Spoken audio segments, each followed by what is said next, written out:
दिन रात अल्लाह की तस्बीह बयान करते हैं, अल्लाह की इबादत में मशगूल हैं, लेकिन फिर भी वो अल्लाह ताला से सबसे ज़्यादा फरिश्ते डरते हैं। हालांकि उनके लिए कोई सज़ा व जज़ा नहीं है, उनके लिए कोई कानून नहीं है, उनके लिए कोई जहन्नम नहीं है, लेकिन फिर भी वो अल्लाह ताला से, इसके बावजूद वो अल्लाह ताला से बहुत ज़्यादा डरते हैं। और कुरान फरिश्तों के बारे में कहता है वहुम मिन खश्यतिही मुशफ़िक़ून, वो तो उसकी हैबत से खुद ही डरते रहते हैं। नाज़रीन, आज हमारी क्या हालत है। हमारे दिलों से अल्लाह का डर और अल्लाह का खौफ निकल चुका है। हम हुकूकुल इबाद और हुकूकुल्लाह के सिलसिले में बड़ी कोताहियाँ बरत रहे हैं। आज हमारे ऊपर सारी दुनिया का डर और खौफ मुसल्लत है, क्योंकि हमने अल्लाह का डर और खौफ अपने दिलों से निकाल दिया है। आज हम हर जगह ज़लीलो ख़ार हो रहे हैं, हम हर जगह जुल्म व सितम का शिकार हैं।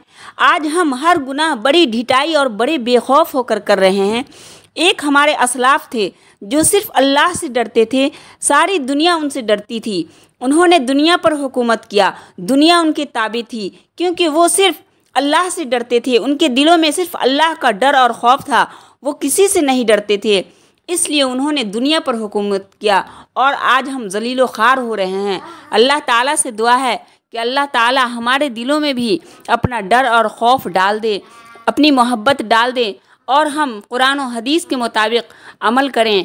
अल्लाह ताला से दुआ है कि अल्लाह ताला हमें अपने हिफ्ज़ व अमान में रखे, हर तरह के मसाइब से, हर तरह की परेशानियों से और हर नागहानी आफत से महफूज रखे, और अल्लाह ताला मुसलमानों की हालत ज़ार पे रहम फरमाए।